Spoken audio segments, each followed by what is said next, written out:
আদম আলাইহিস সালামকে আল্লাহ রাব্বুল আলামিন নিজের হাত দিয়ে সৃষ্টি করেছেন। সুবহানাল্লাহ। এখন আল্লাহ পাকের হাত কি, কেমন, কিভাবে ব্যাখ্যা করতে পারবো না, এবং এই ব্যাখ্যা করা আমাদের জন্য জরুরি নয়। আল্লাহ পাক যা বলেছেন বাস, কোনো কিছুর সাথে সাদৃশ্যপূর্ণ নয়, কোনো কিছুর এক্সাম্পল তার সাথে শোভনীয় হবে না। জাস্ট আল্লাহ পাক বলেছেন খালাকতু বিয়াদাই, আমি আদমকে সৃষ্টি করেছি আমার দুই হাত দিয়ে, বাস এই পর্যন্ত ফুল স্টপ। এগুলো হচ্ছে কোরআন সুন্নাহর কিছু মূলনীতি। আল্লাহ পাক বলেছেন আর রহমান আলাল আরশ ইস্তাওয়া, রহমান আরশের উপরে সমুন্নত। কোন হালতে কি অবস্থায় আছেন ব্যাখ্যা করতে পারবো না, দরকার নাই, ফুল স্টপ। আদম আলাইহিস সালামকে সবচেয়ে বড় যে নেয়ামত আল্লাহ পাক দিয়েছেন সেটা হলো আদম আলাইহিস সালামকে আল্লাহ পাক তার পক্ষ থেকে ইলম শিক্ষা দিয়েছেন। সুবহানাল্লাহ। আল্লাহ পাক প্রথমেই তাকে সৃষ্টি করে ফেরেশতাদেরকে দিয়ে সিজদা করার নাই। আল্লাহ পাক তাকে আগে জ্ঞান শিক্ষা দিয়েছেন। সূরা বাকারা শুরুর দিকে আছে ওয়াল্লামাল আদামা আসমাআ কুল্লাহা, আমি আদমকে যত রকম জ্ঞান আছে, আসমাআ কুল্লাহা মানে যত রকম নাম এবং জ্ঞান আছে সবই শিখিয়েছি আদম আলাইহিস সালামকে। উম্মাহ আজকে পিছিয়ে পড়েছে আদম আলাইহিস সালাম এই মহামানবের জ্ঞানতাত্ত্বিক সুন্নত না নিয়ে। আজকে আমরা লেকচার শুনতে চাই, ইউটিউব ফেসবুক থেকে দিন শিখতে চাই, আমরা জ্ঞান অর্জন করতে চাই না। আপনি একটা লেকচারে ডাকেন, আপনি 2-3 লাখ লোক পাবেন, বাংলাদেশেই তো হচ্ছে 2-3-4-5 লাখ লোক, কিন্তু আপনি 5 লক্ষ লোককে 6 মাস একটা সিস্টেমেটিক সিলেবাস দিয়ে পড়াশোনা করতে বলেন, দে উইল ডিনাই। শুরু করে দেন, দেখবেন তার মধ্যে 10 জন বাকি আছে, বাকি সবাই রিজেক্ট করেছে। উম্মার সবচেয়ে বড় সমস্যা এখন, ইয়াংদেরকে স্পেশালি বলছি, জ্ঞানতাত্ত্বিক রেভলিউশনের ঘাটতি আছে। আমরা অনেক কিছু করতে চাই, অনেকে দাওয়ার কথা বলেন, জিহাদ ফি সাবিলিল্লাহর কথা বলেন, ইসলাম প্রতিষ্ঠার কথা বলেন, জ্ঞান অর্জন করতে চান না। ইলম অর্জন ছাড়া আপনি কিছুই করতে পারবেন না দিনের জন্য। Absolutely nothing you can do, আপনি কিছুই করতে পারবেন না। আদম আলাইহিস সালামকে শ্রেষ্ঠত্ব দেওয়া হয়েছে জ্ঞানের মানদণ্ডে। আর কোন জ্ঞান? এই মহাবিশ্বের সব জ্ঞান আল্লাহ পাক তাকে শিখিয়েছেন, আসমাআ কুল্লাহা, সমস্ত জ্ঞান শিখিয়েছেন। সুবহানাল্লাহ। তাহলে আমাদের পিতাকে আল্লাহ পাক সবচেয়ে প্রথম কোন নিয়ামত দিয়েছেন? জ্ঞানের নিয়ামত। এরপরে আল্লাহ পাক বলেছেন ফেরেশতাদেরকে ওয়াইজ কুলনা লিল মালাইকা উসজুদু লিআদম, এবার তোমরা সবাই আদমকে সিজদা করো। এটা কিসের কারণে? ফিজিক্যাল স্ট্রাকচারের কারণে নয়, এটা কিন্তু জ্ঞানের কারণে, জ্ঞানতাত্ত্বিক সম্মানের কারণে। আর এই সিজদা সম্মানের সিজদা ছিল। এরপর আমরা জানি যে আদম আলাইহিস সালাম ও আলাইহিস সালামকে জান্নাতে রাখা হয়েছে। সেখানে ওই যে ফেরেশতাদের মধ্যে লুকিয়ে থাকা জিন, যার নাম ইবলিস, সে সিজদা করে নাই। ইবলিস কিন্তু ফেরেশতা ছিল না, এটা ভুল কথা। ইবলিস কানা মিনাল জিন্নি ফাফাসাকা আন আমরি রাব্বিহি, ইবলিস ছিল জিন জাতির একজন যে তার রবের আদেশকে লঙ্ঘন করেছিল। ইবলিস ফেরেশতা ছিল না, এটা ভুল কনসেপ্ট। এমন না সে ফেরেশতা ছিল পরে শয়তান হয়ে গেছে, না, সে কখনোই ফেরেশতা ছিল না, সে জিন জাতির একজন ছিল। বিকজ এই পৃথিবীতে মানুষের আগে জিন জাতির অবস্থান ছিল, এর পূর্বে হয়তো আরো কিছু ছিল, আমরা জানি না, আল্লাহ পাক গোপন করে দিয়েছেন, আমরা জানি না। এখন ইবলিস সিজদা করেনি কেন? বিকজ সে বলেছিল খলাকতানি মিন নার ওয়া খলাকতাহু মিন তিন, আমাকে সৃষ্টি করেছেন আপনি আগুন দিয়ে, আদমকে সৃষ্টি করেছেন মাটি দিয়ে, কেন আমি আদমকে সিজদা করব? সে আদমকে সিজদা না করে এটা প্রমাণ করতে চাচ্ছে যে আল্লাহ আপনি ভুল, আমি সঠিক। নাউজুবিল্লাহ। এটাকে বলা হয় বাতিল কিয়াস, বাতিল কিয়াস, ভুল কিয়াস। এবং শুধু তাই না, আল্লাহ রাব্বুল আলামিন তাকে ওয়ার্ন করার পরেও সে কিন্তু ইউটার্ন করে তওবা করে ফিরে আসে নাই। সে তার মতের উপর অটল ছিল। পক্ষান্তরে আমাদের পিতামাতা যখন ফল খেয়ে ফেলেছেন জান্নাতে, যখন পোশাক খুলে গেছে, জান্নাতের পোশাক খুলে গেছে, ফল খাওয়ার পর প্রথম যে ঘটনা ঘটেছে, গায়ের পোশাকটা খুলে গেছে। দেখেন, সর্বপ্রথম আমাদের পিতামাতাকে জান্নাতে ফেরেশতাদের সামনে ইবলিস নগ্ন করে দিয়েছে। এটা ছিল আমাদের প্রতি ইবলিসের সবচেয়ে বড় আঘাত। শুরুতে, প্রথম আঘাত, শুরুতে শিরক করাতে পারে নাই, বেদাত করাতে পারে নাই, হারাম খাওয়াতে পারে নাই ইত্যাদি। শুরুতে আমাদের পিতামাতাকে সে অবাধ্যতায় লিপ্ত করে গা থেকে জান্নাতের পোশাকটা খুলে ফেলে দিয়েছে। এখান থেকে আমাদেরকে বুঝতে হবে আজকের এই গ্লোবাল সোসাইটিতে আমরা যে নগ্নতার এই ভয়াল থাবা এবং প্রদর্শনী দেখছি, এটা ওই আসমানের ওই যে ইবলিসের যে চক্রান্ত, তার এই জমিনে বাস্তবায়ন হচ্ছে। বুঝাতে পারিনি মনে হয়, আল্লাহ মাফ করো। ইবলিস আমাদের পিতামাতার গা থেকে কাপড় খুলে ফেলে দিয়েছিল। সূরা আরাফে আল্লাহ পাক এটা বলেছেন, ইয়ানজিউ আনহুমা লিবাসাহুমা লিইউরিয়াহুমা মিন সাওয়াতিহিমা, হে বনু আদম তোমরা সতর্ক থেকো, তোমাদের পিতামাতার গা থেকে কিন্তু ইবলিস কাপড় খুলে ফেলেছিল, তোমরা পৃথিবীতে গিয়ে আবার সেই কাজ করো না। তাহলে এখন আমরা একটু বুঝতে চেষ্টা করি, ইন্টেলেকচুয়াল অডিয়েন্স সবাই আমরা, আমাদের ক্রিটিক্যাল থিঙ্কার্স দরকার। তাহলে এখন যে সোসাইটির মধ্যে নগ্নতার বেহায়াপনার সয়লাভ চলছে, every single city and country including Dhaka, the city of Akhiruzzaman, সেটাও তো দেখেন কোথায় আপনি মানে শালীনতা পাচ্ছেন। ইসলামিক কান্ট্রি হিসেবে আলহামদুলিল্লাহ এখানে অনেক কিছু পান। ওয়ার্ল্ডের অন্যদিকে তাকিয়ে দেখেন, তার মানে ইবলিসের ওই এজেন্টটা এখন পৃথিবীতে কিছু মানুষ বাস্তবায়ন করছে। তাদের সাথে ইবলিসের একটা যোগসূত্র আছে আদর্শিক। আল্লাহ পাক আমাদের মা বোনদেরকে বেপরদামি থেকে হেফাজত করুন এবং আমাদের চোখগুলোকে আল্লাহ পাক পবিত্র করুন।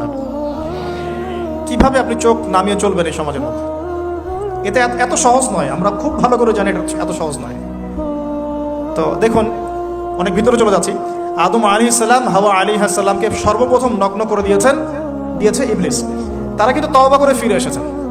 কি সেটা? রব্বানা, আমরা বলি রব্বানা যালামনা আনফুসানা ওয়া ইল্লাম তাগফির লানা ওয়া তারহামনা লানাকুনান্না মিনাল খাসিরিন। যখনই আমাদের পিতামাতা বুঝতে পারলেন যে তারা একটা ভুল করে ফেলেছেন, তখন তারা তওবা করে ইউটার্ন করলেন আল্লাহর দিকে, যেই কাজটা ইবলিস করে নাই। এই কাজটা ইবলিস না করার কারণে সে কাফের হয়ে গেছে, চিরস্থায়ী জাহান্নামী হয়ে গেছে। আর এই তওবা করে ফিরে আসার কারণে আমাদের পিতামাতা জান্নাতি হয়ে গেছে। আল্লাহ পাক এই কারণেই তার রাসূলের মাধ্যমে জানিয়েছেন যে প্রত্যেক আদম সন্তান, কুল্লু বানি আদম খাত্তা, প্রত্যেক বনু আদম হচ্ছে পাপী। আমরা সবাই পাপী, আমরা সবাই পাপী। পাপের তো শেষ নাই আমাদের, আল্লাহ মাফ করুন। ওয়া খায়রুল খাত্তাইন আত-তাওয়াব, যারা তওবা করে ফিরে আসে এরাই হচ্ছে শ্রেষ্ঠ পাপী। জীবনের যে কোনো সময় যদি কেউ খালেস ভাবে আল্লাহর দিকে তওবা করে ফিরে আসতে পারে, আল্লাহ পাক এক মুহূর্তের মধ্যে তার আমলনামার সমস্ত গুনাহ মাফ করে নেকি দিয়ে পরিবর্তন করতে পারে। এগুলো হাদিস থেকে বলছি, ডিটেলস বলতে পারছি না আমি, কোডগুলো। তো এখন এই মহামানবের জীবন থেকে আমরা কি শিখলাম? দেখুন, তাকে আল্লাহ পাক ইলমের নিয়ামত দিয়েছেন। তার মানে আমরা যদি গতানুগতিক মুসলিম না হয়ে এক্সট্রা অর্ডিনারি মুসলিম হয়ে আল্লাহর সাথে সাক্ষাৎ করতে চাই, দুনিয়াতে বেঁচে থাকতে চাই, পরকালে জান্নাত চাই, তাহলে আমাদেরকে আগে ইলমের চর্চা করতে হবে। এবং এই জ্ঞানের চর্চা মানে ক্লাসিক্যাল সিলেবাসে আপনাকে পড়াশোনা করতে হবে। শুধু একটা লেকচার শুনে নয়, ফেসবুক ইউটিউব দেখে তো মোটেই নয়। এখান থেকে মাঝে মাঝে কিছু নলেজ নেওয়া যায়, কিন্তু এগুলো কখনো কনস্ট্রাকটিভ নলেজ নয়। বরেণ্য ওলামায়ে কেরাম যারা থাকবেন আপনাদের বেস্ট পসিবল ওয়েতে, তাদের কাছে গিয়ে পরামর্শ করে বইপত্র পড়তে হবে। আদারওয়াইজ আপনার মেমোরি এবং জ্ঞানটা বিক্ষিপ্ত হয়ে যাবে। এখনকার ইয়াং জেনারেশনের অন্যতম সেরা প্রবলেম হচ্ছে তাদের মস্তিষ্ক বিক্ষিপ্ত।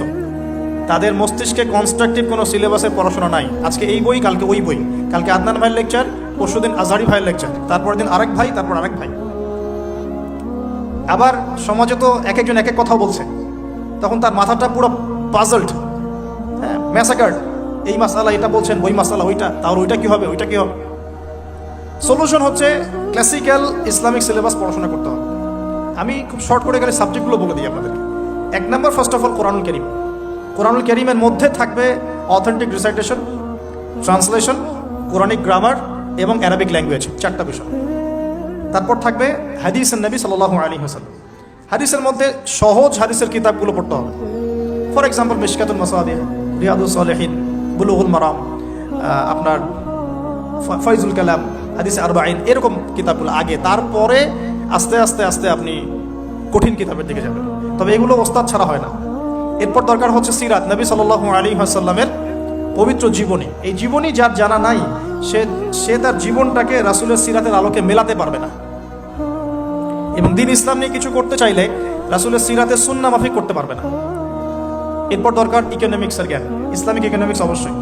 তারপরে দরকার হচ্ছে ইসলামিক ইতিহাসের জ্ঞান, ফিকহের জ্ঞান, আকীদার জ্ঞান, উসুলের জ্ঞান। এভাবে একটা কনস্ট্রাকটিভ সিলেবাস দাঁড়ায়। তারপরে গিয়ে একজন মানুষের জ্ঞানটা পাকাপোক্ত হবে। সময় লাগুক না, 10 বছর, 15 বছর, 20 বছর। আমরা দোয়া করি আল্লাহর কাছে, আল্লাহ পাক আগামী পুরো 20 বছর আমাদেরকে পড়াশোনা করার তৌফিক দান করুন। পড়তে থাকবো। আমাদের বেশি কথা বলার দরকার নেই, পড়তে থাকবো, জানতে থাকবো। এখন তাহলে আমরা আজকে প্রথম একটা লেসন পেলাম। গতানুগতিক মুসলিম না হয়ে এক্সট্রা অর্ডিনারি মুসলিম হতে হলে প্রথমে এই মহামানবের জ্ঞানতাত্ত্বিক শিক্ষা নিতে হবে, ইলমের মেহনত হবে ইনশাআল্লাহ তাআলা। আল্লাহ পাক আমাদের সবাইকে জ্ঞানের মেহনত করার তৌফিক দান করুন এবং আমাদের পরিবারে জ্ঞান প্রতিষ্ঠার তৌফিক দান করুন। আমাদের বাচ্চাদের মধ্যে সেই জ্ঞান প্রবেশ করানোর তৌফিক দান করুন। আর প্রয়োজন হচ্ছে তাওবা। আদম আলাইহিস সালাম ভুল করেছেন, আমরাও ভুল করি, কিন্তু শয়তানের পাল্লায় পড়ে ভুল করলেই তার তাবেদারি করতে হবে না, বরং যখনই আমাদের স্মরণ হবে আমরা ইউটার্ন করবো আল্লাহর দিকে, তওবা করে। দ্বিতীয় মেসেজ হচ্ছে বেশি বেশি তওবা ইস্তেগফার করব। দিনে কমপক্ষে 100 বার পড়তে পারি আস্তাগফিরুল্লাহাল্লাযী লা ইলাহা ইল্লা হুয়াল হাইয়ুল কাইয়্যুম ওয়া আতুবু ইলাইহি, অথবা এতটুকু অ্যাটলিস্ট আস্তাগফিরুল্লাহ ওয়া আতুবু ইলাইহি, আস্তাগফিরুল্লাহ ওয়া আতুবু ইলাইহি, ব্যাস এতটুকু। নবী সাল্লাল্লাহু আলাইহি ওয়াসাল্লাম দিনে 100 বার তওবা করতেন, কোন হাদিসে এসেছে 70 বার তওবা করতেন। এরপর একটু সামনে যাই, কোরআনের পাতা উল্টালে দেখবো আরেকজন নবীর নাম আসে, আরেকজন মহামানবের নাম, তার নাম হচ্ছে নূহ আলাইহিস সালাম। এই মানুষগুলো যাদের কথা বলছি তারা কিন্তু কেউ গতানুগতিক মুসলিম ছিলেন না, ছিলেন তারা এক্সট্রা অর্ডিনারি মুসলিম ছিলেন। আমি তাদের থেকে নলেজ নিচ্ছি। এবার আসি, কোরআনের পাতা একটু সামনে গেলে দেখবো আরেকজন নবীর নাম চলে আসে, নূহ আলাইহিস সালাম। নাম শুনেছেন? সামারি 950 বছর দিনের দাওয়াত দিয়েছেন। সুবহান। এক্সট্রা অর্ডিনারি মুসলিম হতে হলে আমাদেরকে দাওয়াতি কাজ করতে হবে, তার আগে ওই যে জ্ঞান অর্জন করতে হবে। এই দাওয়াতি কাজটা হবে মধ্যম পন্থায়, শৈথিল্যতাবাদ না, চরমপন্থা না, মধ্যমপন্থী থাকবো ইনশাআল্লাহ। এখানে অনেক সময় মধ্যমপন্থী থাকতে গিয়ে কিছু মানুষ হিকমতের দোহাই পেরে শৈথিলতাবাদী হয়ে যায়। আমি মনে বুঝাতে পারি না, কিছু মানুষ মধ্যম পন্থার দাওয়াতের কথা বলেও হিকমতের দোহাই দিয়ে কখনো কখনো শৈথিল্যতাবাদী হয়ে যান। এটাও ঠিক, ওটাও ঠিক, এটাও চলে, ওটাও চলে, এদিকে চলে আসে। আবার কিছু মানুষ মধ্যম পন্থার কথা বলে অনেক সময় খুব ওভার এগ্রেসিভ পদক্ষেপে চলে যান। দুটোই উম্মার জন্য ক্ষতিকর। এই জন্যই ক্লাসিক্যাল ওলামায়ে কেরামের সাথে পরামর্শ ভিত্তিক চলাফেরা করা উচিত। তাহলে তারা ডাইরেকশন দিতে পারবেন যে কোনটা এই প্রেক্ষাপটে করা উচিত, কোনটা করা উচিত। তো নূহ আলাইহিস সালামের জীবন থেকে আমরা শিখছি দাওয়াতের মেহনত করতে হবে। এটা আমি আজকেও শিখলাম নতুন করে। নিজের মধ্যেই মনে হলো যে আমার সামনে যে ভাই গাড়ি ড্রাইভ করছেন তাকে তো দুটো কথা বলতে পারতাম, কেন বললাম না? যে ইমামের পিছনে নামাজ পড়ে আসলাম তাকে তো দুটো কথা বলতে পারতাম, কেন বললাম না? বলতে পারতাম যে ইমাম সাহেব আপনি শুনুন, নবী সাল্লাল্লাহু আলাইহি ওয়াসাল্লাম বলেছেন দুনিয়ার সবচাইতে নিকৃষ্ট চোর হচ্ছে সে ব্যক্তি যে রুকু সেজদা ঠিকমতো আদায় করে না। চুরি করলে চোরের হাত কেটে ফেলতে হয়। যদি কেউ আমার ফোনটা চুরি করে, ইসলামিক লস কি বলছে? তার হাতটা কেটে ফেলতে হয়। আর নবীজি বলছেন সবচেয়ে নিকৃষ্ট চোর সে ব্যক্তি যে ব্যক্তি রুকু সেজদা ঠিক মতো আদায় করে না। তো আমরা এরকম দাওয়াতের অনেক ক্ষেত্র পাই। নিজেও ফিল করলাম যে না, আসলে মনে হয় আমি পরিপূর্ণ দায়ী হতে পারছি না। আমি তো যে বিমানে আসলাম তার কেবিন ক্রুদেরকে দাওয়াত দিতে পারতাম, অ্যাটলিস্ট শালীনতার একটা আয়াত শোনাতে পারতাম যে এই পোশাকগুলো মেয়েদের পরা উচিত নয়। যে পোশাকটা আপনি পরে আছেন আকাশে উঠছে, সুবহানাল্লাহ, 1 সেকেন্ডের মধ্যে প্লেন ক্র্যাশ করতে পারে। Possible or not possible? 1 সেকেন্ডের মধ্যে। সেখানে আমি কিভাবে আল্লাহর জিকির বাদ দিয়ে বেহায়াপনা লিপ্ত হতে পারি?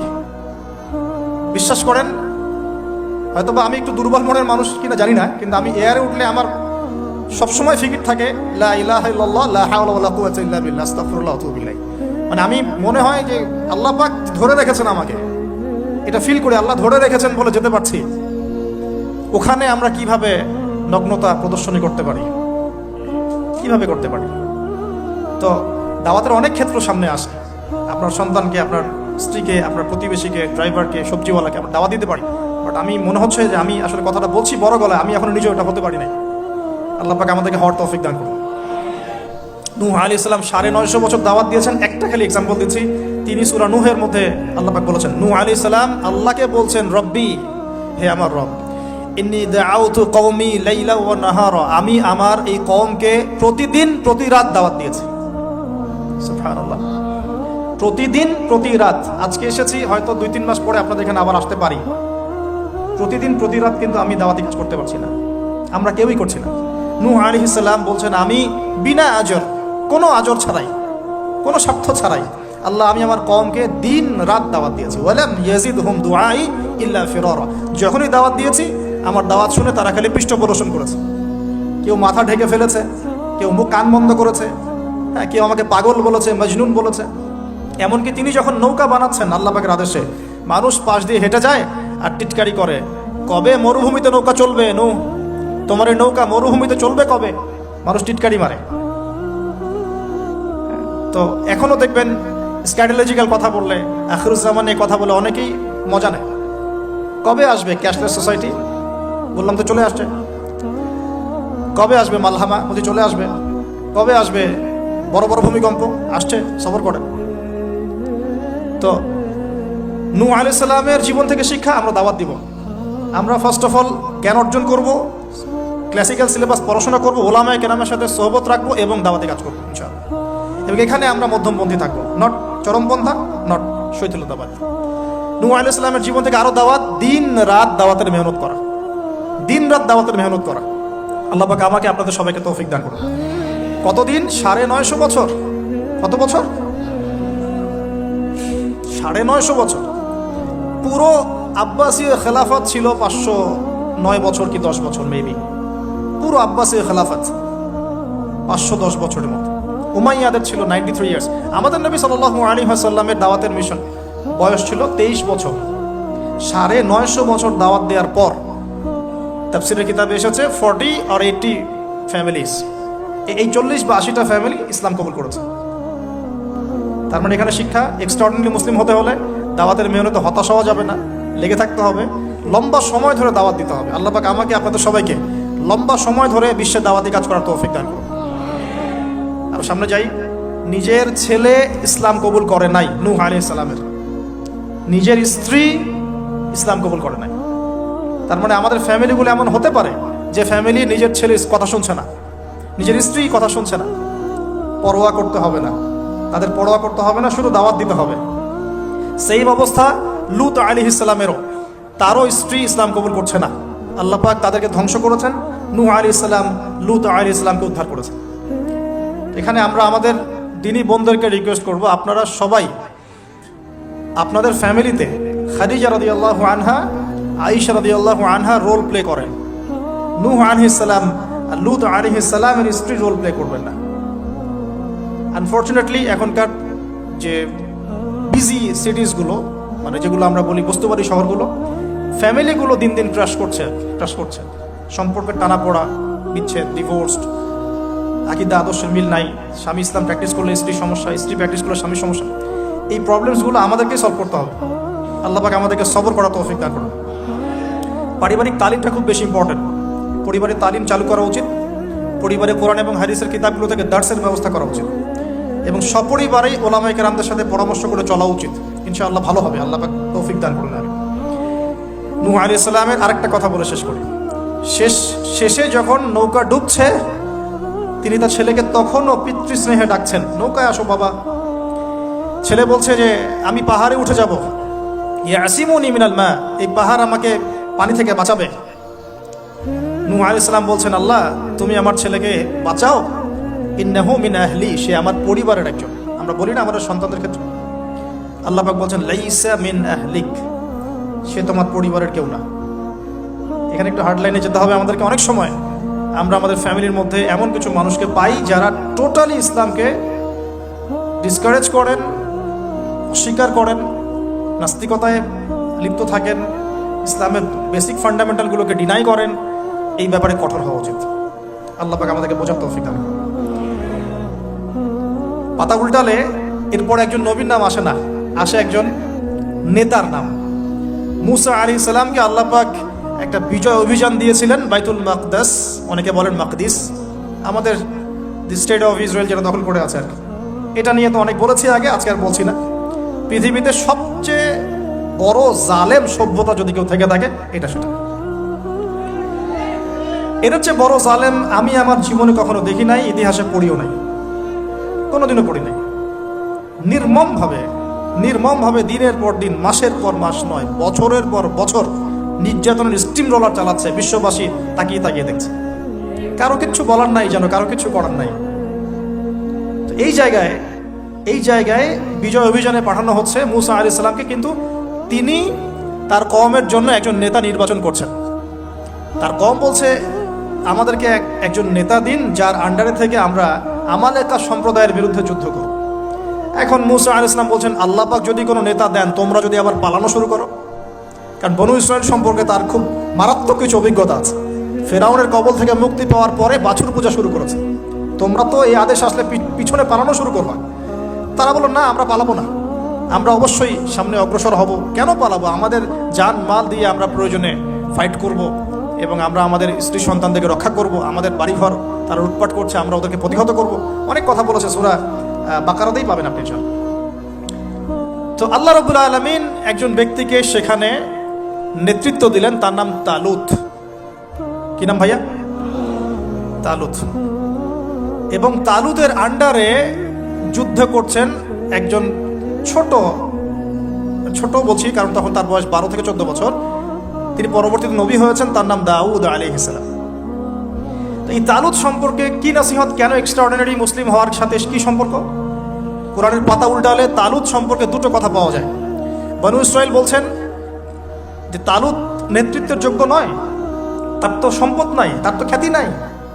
আমরা তো এটাই বলি, নেতৃত্ব কখন আসে? খ্যাতি আছে আপনার, আপনি নেতা হওয়ার যোগ্য, সম্পদ আছে, আপনি নেতা হওয়ার যোগ্য। আমাদের থটসটা এরকম, এটা বনু ইসরাইলের ইহুদিদের থটস, ঠিক আছে?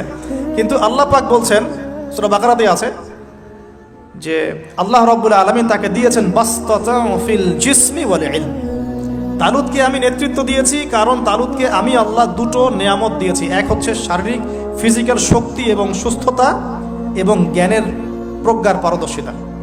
তাহলে নেতৃত্বের দুটো গুণ পেলাম, প্রজ্ঞা, জ্ঞান এবং শারীরিক সুস্থতা, শক্তি। এক্সট্রাঅর্ডিনারি মুসলিম হতে হলে আমাদের সবাইকে সুস্থ থাকতে হবে, ফিজিক্যালি স্ট্রং থাকতে হবে। এটার জন্য এখনকার লাইফস্টাইল ত্যাগ করতে হবে। You have to change your food habits and lifestyle. আমাদেরকে এক্সট্রাঅর্ডিনারি মুসলিম হতে হলে অবশ্যই ফিজিক্যালি ফিট থাকতে হবে। তালুতকে আল্লাহ পাক ফিটনেস দিয়েছেন, আর ফিটনেস কীভাবে আমরা রক্ষা করবো আমরা বুঝবো। এটা খাওয়ার দাওয়ার, ঘুমানো, স্পেশালি ঘুমানো, ঘুম থেকে ওঠা, ফজরের পরের জগিং, প্রয়োজনে জিম, এবং ফুড হ্যাবিট চেঞ্জ করা। রাসূল সাল্লাল্লাহু আলাইহি ওয়াসাল্লামের প্রফিটিক লাইফস্টাইল ফলো করলে ইনশাআল্লাহ আমরা সুস্থ থাকবো। আল্লাহ পাক আমাদের সবাইকে, আমি সহ আপনাদের সবাইকে আল্লাহ পাক সুস্থতার নিয়ামত দান করুন, এবং আল্লাহ পাক আমাদের সবাইকে দীর্ঘ নেক হায়াত দারাজ করুন। এই হায়াতকে আল্লাহর দ্বীনের জন্য ব্যয় করার তৌফিক দান করুন। আরেকটা হচ্ছে ইলম, আবারও জ্ঞানের কথা আসলো। তালুতকে আমি জ্ঞান দিয়েছি, ইউতাল হিকমা। আল্লাহ পাক বলছেন যে ওয়ামা ইউতাল হিকমাতা ফাকাদ উতিয়া খায়রান কাসীরা। যাকে প্রজ্ঞা দেয়া হয়েছে তাকে প্রচুর প্রচুর প্রচুর কল্যাণ দেওয়া হয়েছে। সুবহানাল্লাহ। পাতা উল্টাই সামনে যাই, এক্সট্রাঅর্ডিনারি মুসলিম ছিলেন আরেকজন, তার নাম হচ্ছেন দাউদ আলাইহিস সালাম, যিনি তালুতের বাহিনীতে যুদ্ধ করছেন। আমালেকা সম্প্রদায়ের মধ্যে অনেক বিশাল দেহি কিছু মানুষ ছিলেন, তার মধ্যে একজনের নাম জালুত। ওই জালুত নাকি একাই 100 জনের সাথে লড়াই করতে পারত। তো তালুত যখন নদী পার হচ্ছে তখন বলেছিল যে কেউ পানি খাবে না, শুধুমাত্র 1 ঢোক পানি খেতে পারবে। যে ব্যক্তি পানি খাবে ফালাইসা মিন্নি, সে আমার কিন্তু অন্তর্ভুক্ত হতে পারবে না। তাফসিরে আসছে মাত্র 313 জন সৈন্য পানি না খেয়ে থাকতে পেরেছে। ওই যে বদরে 313 জন, ঠিক তালুতের যুদ্ধেও 313 জন। এটা অনেকে জানে না, বদর যুদ্ধ হয়েছে 313 জন সাহাবী, তালুতের সাথেও ছিল মাত্র 313 জন। আর এদিকে আমালেকা সম্প্রদায়ের বিশাল বাহিনী। এখন আমালেকা সম্প্রদায়ের মধ্যে এক যোদ্ধা আছে, তার নাম জালুত, যে একাই 100 জনের সাথে লড়াই করতে পারে। আল্লাহ রাব্বুল আলামিন তার সাথে মোবারাজার জন্য দাউদ আলাইহিস সালামকে আদেশ করছে। দাউদ আলাইহিস সালামের বয়স তখন 14 বছর। বলা হচ্ছে তাফসীরের কিতাবে, দাউদ আলাইহিস সালাম দূর থেকে একটা গুলতি বলি আমরা, বাটুল গুলতি টাইপের, এগুলো নিক্ষেপ করে এটা সরাসরি তার এই 2 চোখের মাঝখানে গিয়ে লাগিয়েতেই তার ইন্তেকাল হয়ে গেছে, মৃত্যু হয়ে গেছে। জালুত শেষ। এটা দেখে আমালেকা সম্প্রদায় পিছনে পালানো শুরু করেছে। 313 জন নিয়ে এই মুসা আলাইহিস সালামের নেতৃত্বে, তালুতের নেতৃত্বে এই বাহিনী বাইতুল মাকদিস বিজয় করেছে। এই বাইতুল মাকদিসের হিস্ট্রি অনেক অনেক প্রাচীন। এরা তো এখানকার নতুন আবর্জনা, এরা এখানকার নতুন নব্য আবর্জনা, কারণ এর হিস্ট্রি অনেক লম্বা, অনেক লম্বা। এর হিস্ট্রি এত লম্বা যেটা নিয়ে একটা কিতাবই লেখা যায়, যে জেরুজালেমের হিস্ট্রি, এই ইতিহাস পড়ে দেখেন। তো যাই হোক, এখন দাউদ আলাইহিস সালাম থেকে আমাদের কি শিক্ষা আছে একটু দেখি। এক্সট্রাঅর্ডিনারি মুসলিম হতে হলে কি করতে হবে? দাউদ আলাইহিস সালাম সম্পর্কে আল্লাহ রাব্বুল আলামিন দুটো কথা বলেছেন। এক, আল্লাহ রাব্বুল আলামিনের কাছে দাউদ আলাইহিস সালামের নামাজ অনেক অনেক বেশি পছন্দ ছিল, এবং আল্লাহ রাব্বুল আলামিন দাউদ আলাইহিস সালামের রোজাটা অনেক বেশি পছন্দ করতেন। আমরা কি জানি তিনি কেমন করে রোজা রাখতেন? একদিন রোজা রাখতেন, পরের দিন রাখতেন না, তারপরে আবার রাখতেন, তারপর রাখতেন না, তারপর আবার রাখতেন, তারপর রাখতেন না। এইভাবে তিনি সারা বছর রোজা রাখতেন। সুবহানাল্লাহ। এবং রাতের বেলা এত চমৎকার করে জাবুর তেলাওয়াত করতেন আর নামাজে দাঁড়িয়ে থাকতেন, তার এই জাবুরের তেলাওয়াত শুনতে পাখি, অনেক তাফসীরে আসছে পাখি, মাছ, অন্য প্রাণী, তারা এসে চুপ করে বসে তার তেলাওয়াত শুনত। এগুলো কোনো গাল গল্প নয়। বিশ্বাস করেন আল্লাহ পাকের এই পৃথিবীতে যত মাখলুক আছে সবাই আল্লাহর ইবাদত করে, সবাই। আল্লাহ পাক তো আমার নামাজের মুখাপেক্ষী নন। আসমান নামাজ পড়ছে, জমিন নামাজ পড়ছে, চন্দ্র সূর্য নামাজ পড়ছে, পাহাড় পর্বত নামাজ পড়ছে। একজন সুফি পীর সাহেবের সাথে সাক্ষাৎ হয়েছিল, তিনি বলেছেন যে আমাদের বডির মধ্যে যে কীট পতঙ্গগুলো থাকে সেগুলো তাসবিহ পাঠ করে। তো আল্লাহ পাক তো আমার নামাজের মুখাপেক্ষী নন। তো এখান থেকে এক্সট্রা অর্ডিনারি মুসলিম হতে হলে, আহসান হতে হলে আমাদেরকে নামাজ ঠিক করতে হবে। আল্লাহ পাক আমাদের সবাইকে দাউদ আলাইহিস সালামের মতো সুন্দর করে নামাজ পড়তে তৌফিক দান করুন। আর দাউদ আলাইহিস সালামের এই সুন্নতের উপর আমল কে করেছেন সবচেয়ে বেশি? আমাদের নবী মুহাম্মদ সাল্লাল্লাহু আলাইহি ওয়াসাল্লাম। অ্যাটলিস্ট আমরা তার উম্মত, তার মতো করে নামাজটা তো পড়তে শিখব। বিশ্বাস করেন এখন ম্যাক্সিমাম মসজিদ, আমি এখানকার অবস্থা জানি না, আমি আমার লোকালিটির কথা বলছি, ম্যাক্সিমাম মসজিদ বাইতুল্লাহ থেকে এখন বাইতুল নাস হয়ে গেছে। বুঝতে পারেনি? বাইতুল্লাহ মানে আল্লাহর ঘর, যেখানে আল্লাহর বিধান চলবে, আল্লাহর মতো আল্লাহ যেভাবে সন্তুষ্ট হন সেই নামাজ চলবে। এখন চলছে বাইতুল নাস, মানুষের সন্তুষ্টির নামাজ, মানুষের সন্তুষ্টির নামাজ। মসজিদ কমিটির, অনেক মসজিদ কমিটির সভাপতি সব সুদখোর, ঘুষখোর, দুর্নীতিবাজ ভর্তি। ইমাম সাহেব কিছু বলতেও পারে না, বেচারা কি বলবে? বললেই তো চাকরি শেষ। একদিন এক ইমাম সাহেবের সাথে গল্প হচ্ছিল, তিনি বলছেন যে আমি ভাই প্রথম দিন খুতবা দিয়েছি সুদের উপরে, প্রথম দিন খুতবা দিয়েছি সুদের উপরে, তারপরে আমাকে সুন্দর করে রিমান্ডে নিয়ে নিল আর কি কমিটি, তারপরে তওবার উপরে আমি আলোচনা করেছি, তওবার উপরে আলোচনা। এগুলো কিন্তু বাস্তবতা। বাইতুল নাস হয়ে গেছে মসজিদগুলো এখন। নামাজের কোনো আধ্যাত্মিকতাই পাচ্ছেন না আপনি, মারেফতই নাই। এই যে আমরা দাঁড়িয়ে বলি আউযু বিল্লাহি মিনাশ শাইতানির রাজিম মিন নাফখিহি ওয়া নাফসিহি ওয়া হামজিহি, কত পার্সেন্ট মানুষের অর্থ জানে? আমরা বলি বিসমিল্লাহির রহমানির রহিম, এই বিসমিল্লাহির রহমানির রহিম, বিসমিল্লাহ বিস, খালি এতটুকু সিনটা শোনা যায়, বাকি আর কিছু শোনা যায় না। অথচ শুধু এই বিসমিল্লাহর প্রতি সম্মান প্রদর্শন করার জন্যে আল্লাহ পাক সাবার রানী বিলকিসকে ইসলাম কবুলের সৌভাগ্য দিয়েছিলেন। মনে আছে সুলাইমানের চিঠি? এত অনেকে পড়েছেন। সুলাইমান আলাইহিস সালাম চিঠি দিয়েছেন, আমার কাছে আত্মসমর্পণ করো। তো রাজার পরিষদ সবাই বলছে আমরা উলুল কুওয়া, আমরা শক্তিশালী, আদেশ করেন লড়াই করব। বিলকিস বলছে না, ইন্নাহু মিন সুলাইমান, এটা সুলাইমানের পক্ষ থেকে আসছে। ওয়া ইন্নাহু বিসমিল্লাহির রহমানির রহিম, এখানে আছে পরম করুণাময় অসীম দয়ালু আল্লাহর নামে শুরু করছে। এই বিসমিল্লাহর প্রতি সম্মান প্রদর্শনের ওসিলায় আল্লাহ রাব্বুল আলামিন এই সাবার রানী বিলকিসকে এই ইসলাম কবুলের সৌভাগ্য দিয়ে দিয়েছেন। বিসমিল্লাহ ঠিক নাই তেলাওয়াতে, কোরআন তেলাওয়াত ঠিক নাই নামাজের মধ্যে, এক একটা হরফের উচ্চারণ কোথায় কি হচ্ছে কেউ বুঝতেই পারছি না আমরা। আলহামদুলিল্লাহ রাব্বিল আলামিন কি বললো আল্লাহই ভালো জানে। এটা কি মন্ত্র নাকি? আলহামদুলিল্লাহি রাব্বিল আলামিন একটা অনুভূতি আছে, একটা অর্থ আছে। সমস্ত প্রশংসা এই জগৎ সমূহের রব আল্লাহর জন্য। আর রহমানির রহিম, যিনি পরম করুণাময় অসীম দয়ালু, একটা ফিলিংস আছে। মালিকি ইয়াউমিদ্দিন, যিনি বিচার দিনের মালিক। ইয়াকা না'বুদু, আমরা শুধু তোমার ইবাদত করি। ওয়া ইয়াকা নাস্তাঈন, শুধু তোমার কাছে সাহায্য চাই। একসাথে বলি আমরা নামাজে ইহদিনাস সিরাতাল মুস্তাকিম, আল্লাহ আমাদেরকে সোজা সরল পথ দেখাও। কোথায় ফিলিংস? সিরাতাল লাযীনা আন'আমতা আলাইহিম, এই যে এক্সট্রা অর্ডিনারি মানুষদের পথ দেখাও আমাদেরকে, যাদের প্রতি আপনি অনুগ্রহ করেছেন। গায়রিল মাগদুবি আলাইহিম, ওই মাগদুবদের পথ চাই না আল্লাহ। কোন মাগদুব? ইহুদি জাতি। ওয়ালা দাল্লিন, এবং দল্লিনদের পথ আল্লাহ চাই না। দল্লিন কারা? নাসারা। এখন দেখেন তো সারা ওয়ার্ল্ডের প্রত্যেকটা ডিপার্টমেন্ট কাদের? ইহুদি নাসারা, ইহুদি নাসারা, ইহুদি নাসারা, ইনক্লুডিং আমাদের বাথরুমের টয়লেটস, মানে বাথরুমের কমোড। আপনার আমাদের বাথরুম থেকে নিয়ে গ্লোবাল সিস্টেম কোনটা ওদের বাইরে আছে বলেন? হ্যাঁ, ওদের ভালো জিনিস নেওয়া যাবে না এমনটা নয়, কিন্তু এমন নীতি আদর্শ নেওয়া যাবে না যেটা ইসলামের সাথে কনফ্লিক্ট হয়। কনফ্লিক্ট কি ইকোনমিক সেকশনে হচ্ছে না? রিবা কেন্দ্রিক ইকোনমিক সিস্টেম কি ইসলামিক? আল্লাহ সুবহানাহু ওয়া তাআলার ল বহির্ভূত পলিটিক্যাল সিস্টেম কি ইসলামিক? এটা নিজেই নিজেকে প্রশ্ন করি না, অ্যান্সার আপনি খুঁজে আপনার কবরে আপনি যান। কেউ কারোর সাথে লড়াই করছি না। এখন দেখুন, এই যে সূরা ফাতিহা অর্থ বুঝলাম না, একটা সূরা পড়ে গেলাম কুল হুয়াল্লাহু আহাদ। কি কুল হুয়াল্লাহু আহাদ মানে কি? এটা উচ্চারণই বা কেমন করে করতে হয়? কুল, বলুন, হুয়াল্লাহু আহাদ, তিনি আল্লাহ এক। এই যে কুল হুয়াল্লাহু আহাদ অনেকেই বলতে পারে না। কুল হুয়াল্লাহু আহাদ এটা কি সব একসাথে মিলে একটা শব্দ?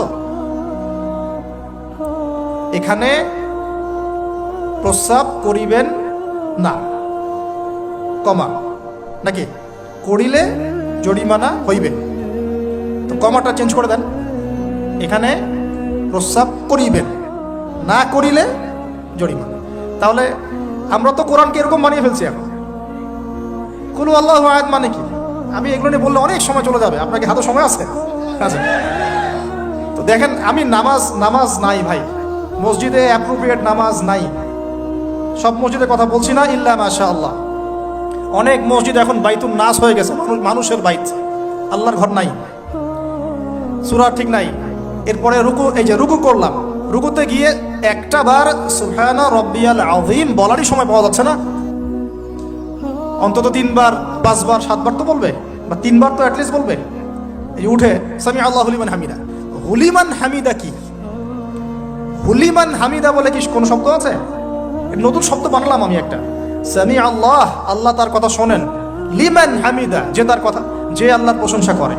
সামি আল্লাহ, আল্লাহ তার কথা শোনেন। লিমান হামিদাহু, যে তার প্রশংসা করে। একটা অর্থ আছে তো, সামি আল্লাহ হুলিমান হামিদা। হুলিমান হামিদা মানে কি? প্রতিটা জায়গায় সমস্যা, প্রতিটা জায়গায় সমস্যা। নামাজ, এখানে আমি একটা কথা বলতে ভিতরে চলে আসি। নামাজের আমাদের তাসকিয়া উঠে যাচ্ছে, আধ্যাত্মিকত্ব পাচ্ছেন না। আপনি নামাজ নিজে পড়ে নিজে ফিল হচ্ছেন আপনি নামাজ পড়েছেন। সেজদায় গেলেন, সেজদা মনে হচ্ছে ব্যায়াম, টাপাস টাপাস। মাঝখানে বসারও সময় নাই, মাঝখানে বসে যে একটু দোয়া পড়তে হয়, আল্লাহুম্মা গফিরলি ওয়ারহামনি, কত চমৎকার দোয়া। আল্লাহুম্মা গফিরলি, আল্লাহ আমাকে মাফ করে দাও। ফিরলি, আল্লাহ আমাকে মাফ করে দাও। ওয়ারহামনি, আল্লাহ আমাকে রহম করো। ওয়াফিনি, আমাকে নিরাপত্তা দান করো। ওয়ারযুকনি, আমাকে রিজিক দান করো। এই তো দোয়া। নামাজের দোয়া বাদ দিয়ে নামাজের পরে লম্বা দোয়া। হ্যাঁ, নামাজের মূল দোয়াই নাই। আর আমাদের বাংলাদেশে কিছু গ্রাম আছে, ওখানে আবার দোয়া নিয়ে যে মারামারি আর ক্যাচার।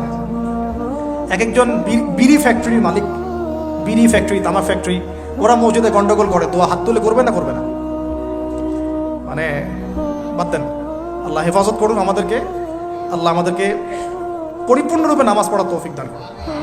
নামাজের প্রত্যেকটা বিষয় বুঝে বুঝে পড়লে এত মজা লাগে, এত স্বাদ লাগে, আপনি নামাজে ডুবে যাবেন।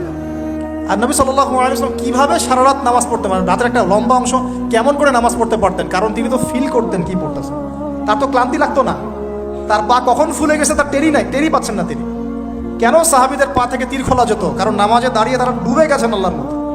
আল্লাহ, এটা তো বললে অনেকে আকীদার প্রশ্ন তুলবে। আসলে আল্লাহ পাকের সাথে আমি বিলীন হয়ে যাচ্ছে এখানে। এই বিলীন মানে কি? শারীরিক বিলীন। আমার মনন আল্লাহর প্রতি নিবদ্ধ হয়ে যাচ্ছে। এই তো নামাজ। এই নামাজ মেরাজুল মুমিন বলে না? আল্লাহ মুমিনদের জন্য মেরাজ, নামাজটাই তো মুমিনদের জন্য মেরাজ। তো মেরাজ মানে কি? সাক্ষাৎ, দেখা সাক্ষাৎ। তা আমাদের নামাজে তো আল্লাহর কোনো ফিলিংসই আসে না। সেজদা করছে, সেজদায় নবীজি বলেছেন বেশি বেশি দোয়া করো, কারণ সেজদায় যে দোয়াটাই করবা কবুল হয়ে যাবে ইনশাআল্লাহ। তো সেজদায় তাসবিহ পড়ারই টাইম পাচ্ছি না, দোয়া করবো কখন? একটা দোয়া করতে গিয়ে দেখলাম ইমাম সাহেব তাশাহুদ শুরু করে দিয়েছে, আর আমি তাশাহুদ ধরতে গিয়ে দেখলাম তাশাহুদ শেষ করতে করতে সালাম শেষ, আমার দরুদ শরীফ বাকি আছে। তো ওই জন্য বিশ্বাস করেন আমি নামাজটা আবার দৌড়ায় পড়ে আসছি, মাগরিবের নামাজ। ছোট ভাইকে নিয়ে বললাম পাশে দাঁড়া, নামাজ হয় নাই। কেন হয় নাই? রুকু সেজদা করতে পারি নাই, নামাজ হবে কিভাবে? এক ওয়াক্ত নামাজ চলে গেল, এই এক ওয়াক্ত নামাজ কি আমার জীবন আবার ফিরে আসবে কিনা? আর আপনারাই বলেন তো, কিয়ামতের মাঠে সবচেয়ে প্রথম কোন আমলের হিসাব হবে? আমার এই বড় বড় কথা, দিন কায়েম, জিহাদ, এই সেই, হাবি জাবি, অনেক বড় বড় কথা, নামাজ ঠিক নাই, কি হবে? ফায়দা আছে কোনো? এই জিনিসটা যদি আমাদের সমাজ থেকে আস্তে আস্তে বিদায় নিতে থাকে তাহলে তো সমস্যা। আল্লাহ পাক আমাদের সবাইকে পরিপূর্ণ নামাজি হওয়ার তৌফিক দান করুন। একটা কথা বলতে গিয়ে অনেক ভিতরে চলে আসলাম। দাউদ আলাইহিস সালামের নামাজ আল্লাহর কাছে অনেক প্রিয় ছিল, আর তার সওম রোজা আল্লাহর কাছে অনেক প্রিয় ছিল। আমাদের সবাইকে আল্লাহ পাক এই মহামানবের জীবন থেকে নামাজ শেখার তৌফিক দান করুন, রোজা রাখার তৌফিক দান করুন। এবং কোরআন, তিনি জাবুর তেলাওয়াত করতেন, এত মধুর সুরে তেলাওয়াত করতেন, পাখি এসে তার তেলাওয়াত শুনতো, মাছ এসে তেলাওয়াত শুনতো। আমাদের তেলাওয়াত তো মাশাআল্লাহ করলে মানুষ বিরক্ত হচ্ছে, আমাদের তেলাওয়াত শুনে মানুষ বিরক্ত হচ্ছে। তো আল্লাহর ওয়াস্তে আমি একটু রিকোয়েস্ট করি সবাইকে, আল্লাহর ওয়াস্তে আপনারা সবাই বিশুদ্ধ করে তার তিলের সাথে কোরআন তেলাওয়াত করা শিখবেন ইনশাআল্লাহ। 1 বছর সময় লাগে লাগুক, 2 বছর লাগে লাগুক, 3 বছর লাগে লাগুক, তিনি নিজে 7 জন ওস্তাদের কাছে কোরআন তেলাওয়াত করা শিখেছেন। এর কোনো শেষ নাই। চমৎকার করে, সুন্দর করে, মাধুর্যের সাথে কোরআন তেলাওয়াত করা শিখুন। আল্লাহ পাক আমাদের সবাইকে ডেইলি অন্তত 1 পারা করে তেলাওয়াত করার তৌফিক দান করুন। এতে ইনশাআল্লাহ জীবনে বরকত হবে, হায়াতে বরকত হবে, রিজিকে বরকত হবে, আল্লাহর সাথে কানেকশন থাকবে, কোরআনের সাথে আপনার সম্পর্ক থাকবে। কোরআন কালকে কিয়ামতে আপনার পক্ষে সাক্ষী দিবে। আল কোরআন হুজ্জাতুল লাকা ওয়া আলাই, কোরআন আপনার পক্ষে সাক্ষী দিবে বা বিপক্ষে সাক্ষী দিবে। আল্লাহ রাসূল বলেন লা হাসাদা ইল্লা ইসনাতাইন, 2 জন ব্যক্তি ছাড়া কারো প্রতি ঈর্ষা করা জায়েজ নাই। এক, রাজুলুন আতাহুল্লাহুল কোরআন, এমন একজন ব্যক্তি যাকে আল্লাহ পাক কোরআন দিয়েছেন, সুবহানাল্লাহ। ইয়াকুমু বিহি আনা আল-লাইল ওয়া আনা আন-নাহার, যে কোরআন কেন্দ্রিক, সে দিনের বেলা আমল করে, রাতে তাহাজ্জুদের নামাজ পড়ে। আরেকজন ব্যক্তি রাজুলুন আতাহুল্লাহু মালান, একজন ব্যক্তি যাকে আল্লাহ পাক সম্পদ দিয়েছেন, ইউনফিকু বিহি আনা আল-লাইল ওয়া আনা আন-নাহার, এই টাকা পয়সা, মাল সম্পদ ইসলামের জন্য সে দিন রাত খরচ করে। এই 2 ব্যক্তি ছাড়া অন্য কারোর প্রতি ঈর্ষা করা জায়েজ না। আর এগুলো হাদিস তো অনেক শুনেছেন, প্রত্যেক হরফে 10 নেকি করে পাবেন। কোরআন আপনার পক্ষে সাক্ষী দিবে। সূরা বাকারা, যে ঘরে তেলাওয়াত করা হয় সূরা বাকারা, শয়তান সেই ঘর থেকে দূর দূর করে পালিয়ে যাবে। সূরা আলী ইমরানের শেষের 10 আয়াত মুখস্থ করবেন, সূরা বাকারার শেষের 3টা আয়াত মুখস্থ করবেন, সূরা হাশরের শেষের 3-4টা আয়াত মুখস্থ করবেন, সূরা কাহাফের প্রথম 10টা আয়াত মুখস্থ করবেন, সূরা কাহাফের শেষের 10টা আয়াত মুখস্থ করবেন। এরকম অনেকগুলো সূরা আছে, সূরা ফালাক, নাস, ইখলাস, সূরা ফালাক, নাস, ইখলাস, কাফিরুন ইত্যাদি। দাউদ আলাইহিস সালামের কথা শুনলাম, আরেকজন মহামানব। আর কয়েকজনের কথা জাস্ট সংক্ষিপ্ত করে টাচ করে শেষ করে দিচ্ছি। তার ছেলে সুলাইমান আলাইহিস সালাম, নাম শুনেছি তো? আল্লাহ পাক তাকে জিন জাতির উপর কর্তৃত্ব দিয়েছিলেন, বাতাসের উপর কর্তৃত্ব, তার আংটিতে, তার লাঠি, সিংহাসন। এক কথায় তাকে আল্লাহ পাক এত বড় রাজত্ব দিয়েছেন যেটা আল্লাহ পাক এর আগেও কাউকে দেন নাই, পরেও কাউকে দেন নাই। এখান থেকে আমরা শিখছি শক্তিশালী মুসলিম হওয়ার একটা নসিহত, শক্তিশালী মুসলিম হওয়া। তা আমাদের সবাইকে শক্তিশালী মুসলিম হওয়ার চেষ্টা করতে হবে, আল্লাহ পাক তৌফিক দান করুন। এই শক্তি গেইন করার চেষ্টা করতে হবে, আল্লাহ পাক তৌফিক দান করুন। দুর্বল মুমিনের চাইতে শক্তিশালী মুমিন আল্লাহর কাছে বেশি পছন্দের। এখানে ইসলামের শক্তি আমরা দেখতে পাচ্ছি। আরও সামনে যাই, পাতা উল্টাই, দেখবেন একজন অত্যন্ত অপূর্ব সুন্দর, আমাদের মুরাদ ভাইয়ের মতো অপূর্ব সুন্দর একজন মহামানবের কথা আছে, ইউসুফ আলাইহিস সালাম। আমরা সূরা ইউসুফ পড়তে শিখি নাই এখনো। আমরা সবাই মনে করি সূরা ইউসুফ মানে হচ্ছে ইউসুফ জুলাইখার প্রেম কাহিনী, আমরা এটাই মনে করি। সূরা ইউসুফকে আল্লাহ পাক সবচেয়ে শ্রেষ্ঠ উপন্যাস বলেছেন, আহসানুল কাসাস। একটু গভীরভাবে পড়ে দেখবেন অর্থগুলো। এটা ইউসুফ জুলাইখার প্রেম কাহিনী নয়, এটা ইউসুফ আলাইহিস সালামের সাথে তার বাবার মহব্বতের কাহিনী। এটা পিতা আর সন্তানের মহব্বতের কাহিনী। এত মহব্বত যে সন্তান 20 বছর আগে হারিয়ে গেছে, যে সন্তান কূপ থেকে রাজপ্রাসাদে, রাজপ্রাসাদ থেকে জেলখানায়, জেলখানা থেকে আবার মিশরের গভর্নমেন্ট মানে পলিটিক্যাল পাওয়ার এসেছেন। বাবা কিন্তু এটা জানেন না, কিন্তু সন্তান যখন একটা জামা পাঠিয়ে দিতে, জামা, এই কমিজটা নিয়ে যাও আমার বাবার চোখে দিও, বাবা দৃষ্টি ফিরে পাবে। ওই কমিজ নিয়ে যখন কিছু মানুষ আসছে তার বাসার সামনে, তিনি বলছেন ইন্নী লাআজিদু রিহা ইউসুফ, আমি আল্লাহর কসম ইউসুফের গন্ধ পাচ্ছি। এটা মারা বুঝতে পারবেন, সন্তানের গন্ধ পাওয়া যায়। বাবারা বুঝবো, সন্তান, মায়েদের, আমাদের ছেলে মেয়েদের গন্ধ আমরা বুঝি, এটা আমার ছেলের গন্ধ, এটা মেয়ের গন্ধ। ইউসুফ আলাইহিস সালামের কামিজ আসছে 1200 মাইল দূর থেকে, আরও বেশি বা কম হবে। আর এখানে তার বাবা গন্ধ পাচ্ছেন, মহব্বত। এই কথাটা, এই আয়াতটা আসলেই চোখ দিয়ে পানি বের হয়ে যাবে। ইন্নী লাআজিদু রিহা ইউসুফ, আমি ইউসুফের গন্ধ পাচ্ছি। আর মানুষ বলছে আপনি পাগল হয়ে গেছে, কতদিন আগে ইউসুফ চলে গেল, আপনি ইউসুফের কথা বলতে বলতে বলতে বলতে চোখ অন্ধ করে ফেললেন কাঁদতে কাঁদতে, এখন বলছেন ইউসুফের গন্ধ পাচ্ছেন। সুবহানাল্লাহ।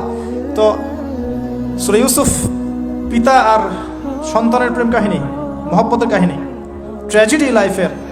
ভাইদের ষড়যন্ত্রে চলে গেলেন কূপে, কূপ থেকে রাজপ্রাসাদে, রাজপ্রাসাদ থেকে জেলখানায়। জেনার আহ্বান করছে তাকে, তিনি বলছেন মাআযাল্লাহ, আমি আল্লাহর কাছে আশ্রয় প্রার্থনা করছি। এখানে আমরা সূরা ইউসুফ পড়তে গিয়ে ইউসুফ আলাইহিস সালামের বাহ্যিক সৌন্দর্য নিয়ে কথা বলি, তার চরিত্র, তার বাহ্যিক সৌন্দর্য অনেক বেশি সুন্দর। সূরা ইউসুফ আলাইহিস সালামের এই যে জেনা থেকে মুক্ত থাকার শিক্ষা, এটা যদি আমাদের যুব সমাজ নিতে পারে, ইনশাআল্লাহ অর্ধেক কাজ হয়ে যাবে। কত পার্সেন্ট যুবক আছে বলেন দেখি, একটু অনেস্টলি বলেন, সূরা ইউসুফ আলাইহিস সালামের মতো এরকম তাকওয়া, পরহেজগারিতা, জেনা মুক্ত জীবন যেমন করতে পারে। আমরা তো আরো ইচ্ছা করে প্রেম করি, অ্যাফেয়ার করি, রেপ করি, এই করি সেই করি। আর তাকে অফার করা হচ্ছে সম্ভ্রান্ত পরিবারের একজন রাজার স্ত্রী, ক্বালাত হাইতা লাক ক্বালা মাআযাল্লাহ।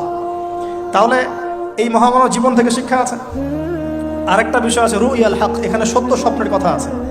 তাই যারা বেশি পরহেজগার হবেন আপনারা কিন্তু সত্য স্বপ্ন দেখবেন এবং স্বপ্নের সত্যতা ডিনাই করবেন না। শেষ জামানায় মুমিনের স্বপ্ন বেশি বেশি সত্য হবে। যদি সত্য স্বপ্ন দেখেন, ভালো স্বপ্ন দেখেন, প্রিয়জন কোনো প্রিয় মানুষকে বলবেন। যদি দুঃস্বপ্ন দেখেন, খারাপ স্বপ্ন দেখেন, কাউকে বলতে যাবেন না। এখানে পড়লে আপনি দেখবেন কাফেরের স্বপ্ন সত্যি হয়েছে। আরেকটা স্ট্র্যাটেজি আছে সূরা ইউসুফে, এর আগে একটা লেকচারে বলেছিলাম। ইউসুফ আলাইহিস সালাম এমন অর্থনৈতিক পরিকল্পনা গ্রহণ করেছিলেন যার ফলশ্রুতিতে মিশরের লক্ষ লক্ষ মানুষ দুর্ভিক্ষ থেকে বেঁচে গেছে। তাহলে এখনকার আমাদের পারিবারিক ক্ষেত্রেই হোক, সোশ্যাল বা ওয়ার্ল্ড অ্যাফেয়ার্সই হোক, ওই ইকোনমিক পলিসি যদি লঞ্চ করা যায় ইনশাআল্লাহ তাআলা দেখবেন জনগণ না খেয়ে মরবে না। আর এই কথাটা আমি সবাইকে বোঝাতে পারি, বাংলাদেশের মানুষকে বোঝাতে পারি না। কারণ ইউসুফ আলাইহিস সালাম এখানে 7 বছর মেয়াদি একটা পরিকল্পনা নিয়েছেন। অপচয় করো না, যতটুকুতে কাজ হয়ে যায় এতটুকু ব্যবহার করো, বাকিটা সেভ করো। দুর্ভিক্ষ সামনে আসছে, তখন ইনশাআল্লাহ বেঁচে যাবে তোমার। তাহলে সূরা ইউসুফ থেকে আমরা শিখলাম কি? রুইয়াল হক, সত্য স্বপ্ন, ক্যারেক্টার। আমরা শিখলাম এখানে চরিত্র পবিত্র রাখার ব্যাপার। শিখলাম পারিবারিক বাবা সন্তানের মহব্বত। এক্সট্রাঅর্ডিনারি মুসলিম হতে হলে এগুলো দরকার আছে। একটু সামনে যান, একজন ব্যক্তির নাম বলছি, ইউনুস আলাইহিস সালাম। নাম শুনেছেন কিনা? আমরা সবাই জানি তিনি মাছের পেটে ছিলেন।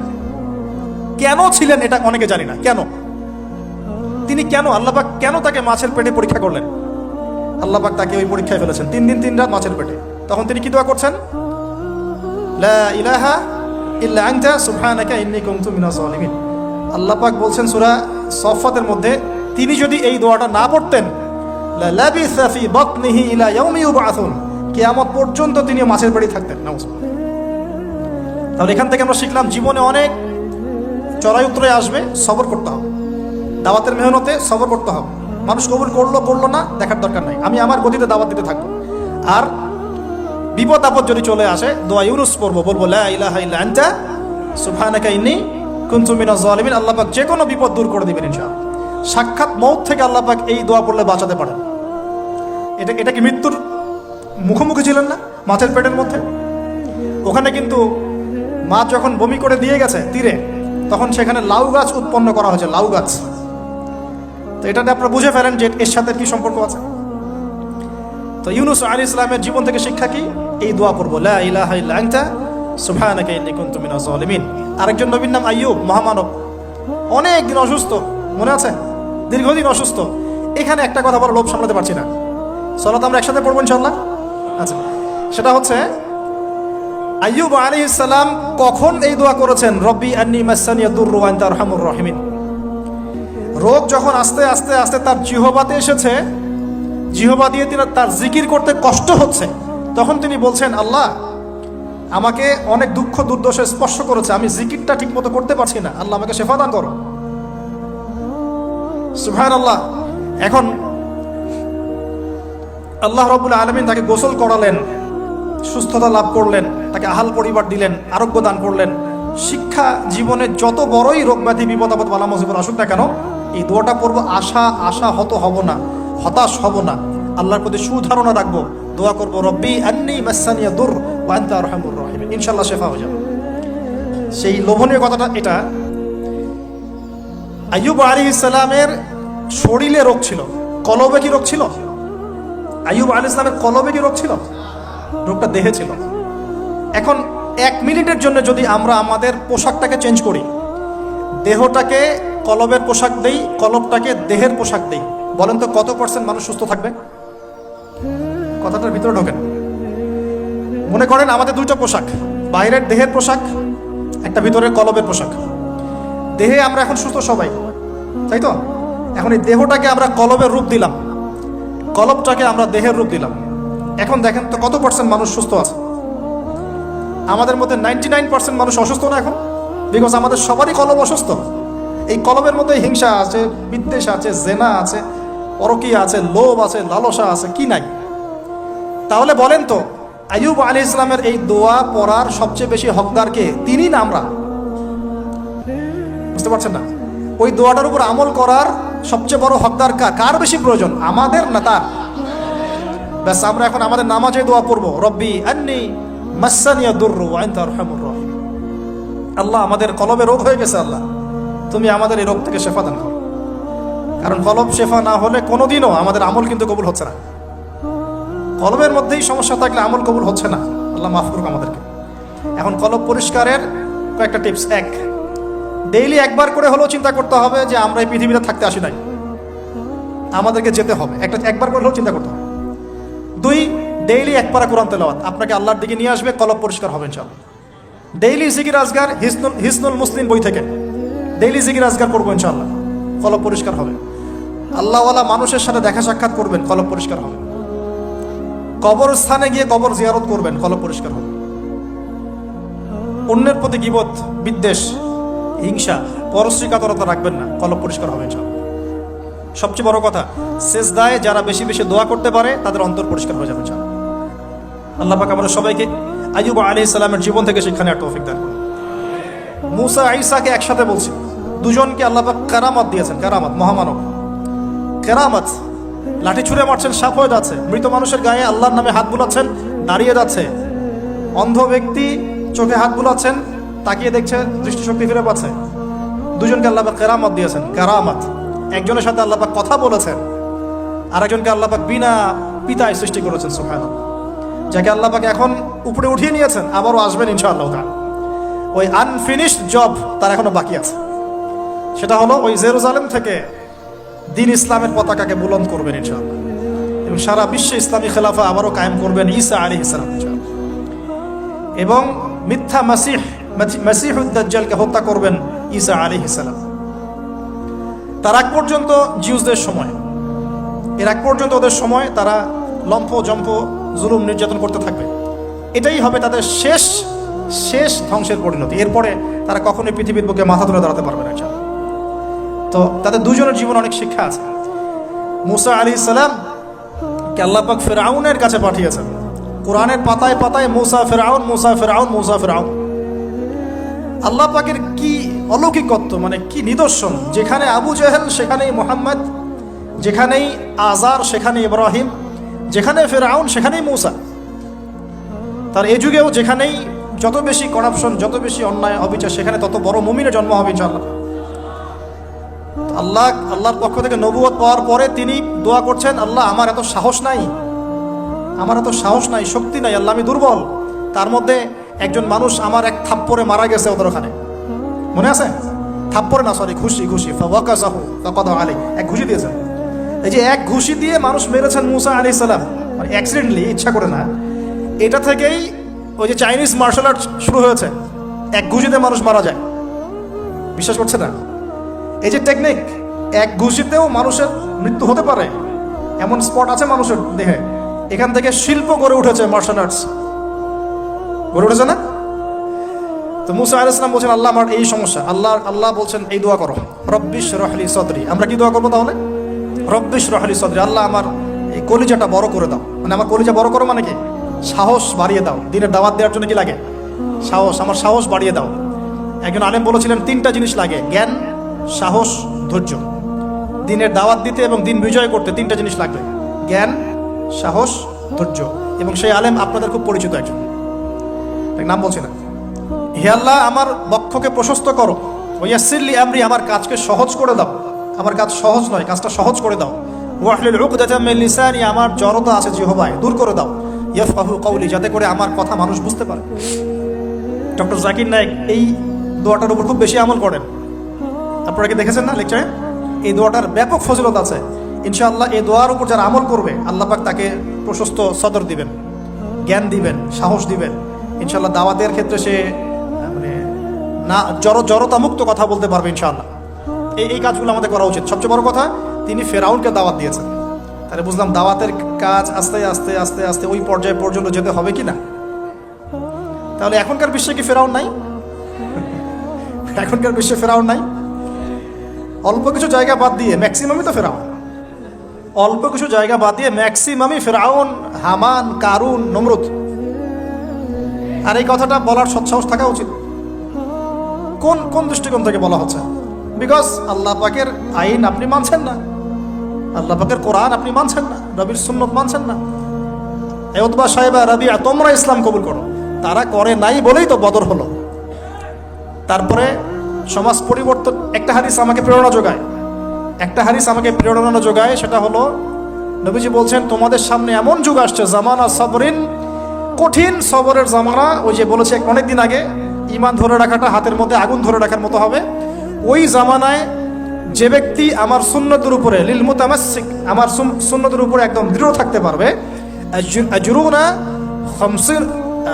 খামসিনা শাহীদাম মিনকুম, তোমাদের মধ্যে 50 জন শহীদ সাহাবীর নেকি পাবে।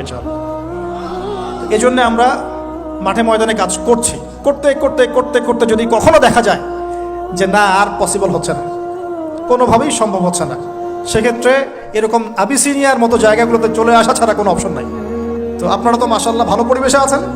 এই পরিবেশে সাহাবীরা হিজরত করেছিলেন, ঠিক আছে। বাদশা নাজাশী খ্রিস্টান শাসক ছিলেন, মুসলিম ছিলেন না, তারপরেও তিনি তার রাজ্যের মধ্যে ন্যায় বিচার প্রতিষ্ঠা করেছিলেন। আর এখনকার মুসলিমদের কাছে ন্যায় বিচার পাওয়া যাচ্ছে না। আল্লাহ পাক আমাদেরকে হেফাজত করুন। এরপরে টার্নিং পয়েন্ট, মদিনা থেকে কিছু যুবক সাহাবী আসেন আসআদ বিন জুরারা রাদিয়াল্লাহু আনহুর নেতৃত্বে। তারপরে তারা ফিরে যান, পরের বছর 12 জনকে নিয়ে আসেন, তারপরের বছর আসেন 75 জনকে নিয়ে। এরপরে বায়াতে আকবায়ে কুবরা হয়। বায়াত একটা বিষয় আছে ইসলামে, এটা তো উঠে যাচ্ছে আস্তে আস্তে, এটা নিয়ে নিচ্ছে কিছু ভণ্ড পীর সাহেব, তাই না? কিন্তু অরিজিনালি কিন্তু ইসলামে একটা বায়াতের ব্যাপার আছে। তো নবী সাল্লাল্লাহু আলাইহি ওয়াসাল্লাম সেটা নিয়েছেন। নেয়ার পরে আল্লাহ পাক তাকে আদেশ করেছেন মদিনায় হিজরত করা। তখন তিনি মদিনায় হিজরত করে সেখানে গিয়ে মদিনা সনদ করা, মসজিদ নববী নির্মাণ করা, তারপরে ইহুদিদের সাথে চুক্তি করা, একটা রাষ্ট্র যেভাবে ফাংশন করে সব সেখানে হলো। তারপরে সামরিক অভিযান শুরু হলো আস্তে আস্তে। এই করতে করতে কিছু সারিয়া হলো, সারিয়া সাইফিল বাহর, সারিয়া আবুয়া, সারিয়া বুয়াত, এরকম অনেকগুলো সারিয়া হওয়ার পরে এক পর্যায়ে বদর যুদ্ধ হয়েছে। সরাসরি প্রথম বদর হয়নি, কিন্তু বদর যুদ্ধ জয়লাভ, পরে উহুদের যুদ্ধ পরের বছর, এই যুদ্ধের সাময়িক বিপর্যয়। তারপরে খন্দকে বাইন মানে ওরা কিন্তু ফিরে চলে গেল, আমাদের কোনো ক্ষতি করতে পারলো না। তারপরে নবী সাল্লাল্লাহু আলাইহি ওয়াসাল্লাম বলেন আজকের পর থেকে আমরাই অগ্রগামী হব, ওরা আমাদেরকে আর কিছু করতে পারবে না। এরপরে সামরিক অভিযান বাড়লো, দাওয়াতের মেহনত বাড়লো, আস্তে আস্তে আস্তে আস্তে মাশাআল্লাহ মাত্র 8 বছর 8 বছরের ব্যবধানে নবী সাল্লাল্লাহু আলাইহি ওয়াসাল্লাম প্রায় বিনা যুদ্ধে মক্কা জয় করলেন। কোন মক্কা? যে মক্কা থেকে আমাদেরকে চলে আসতে হয়েছে এক সময়। ইসলাম এভাবে বিজয় লাভ করেছে। আর আমাদের জন্য নবী সাল্লাল্লাহু আলাইহি ওয়াসাল্লামের এই মহামানবের জীবনেই হচ্ছে উসওয়াতুল হাসানা। আমাদের জন্য কিন্তু আগেকার মহামানবরা উসওয়াতুল হাসানা নন, যাদের কথা আমরা আলোচনা করলাম, তাদের থেকে আমরা শিক্ষা নিচ্ছি। কিন্তু আমাদের উসওয়াতুল হাসানা হচ্ছেন নবী সাল্লাল্লাহু আলাইহি ওয়াসাল্লাম। তার এই সিরাত, তার এই জীবনী পড়লে আমরা আমাদের ব্যক্তি জীবন, দাওয়াতের জীবন, পারিবারিক জীবন, কখন কি করতে হবে, এই পুরো বিষয়টা আমরা খুব ভালো করে আয়ত্ত করতে পারব। আল্লাহ রাব্বুল আলামিন আমাদের সবাইকে নবী সাল্লাল্লাহু আলাইহি ওয়াসাল্লামের জীবন থেকে শিক্ষা নেওয়ার তৌফিক দান করুন। তিনি উম্মার কল্যাণকামী ছিলেন, আমাদেরকে তিনি ভালোবাসতেন, আমাদের জন্য এত কষ্ট করেছেন, তিনি চলে গেছেন, রেখে গেছেন আমাদের কাছে এই দ্বীন ইসলাম।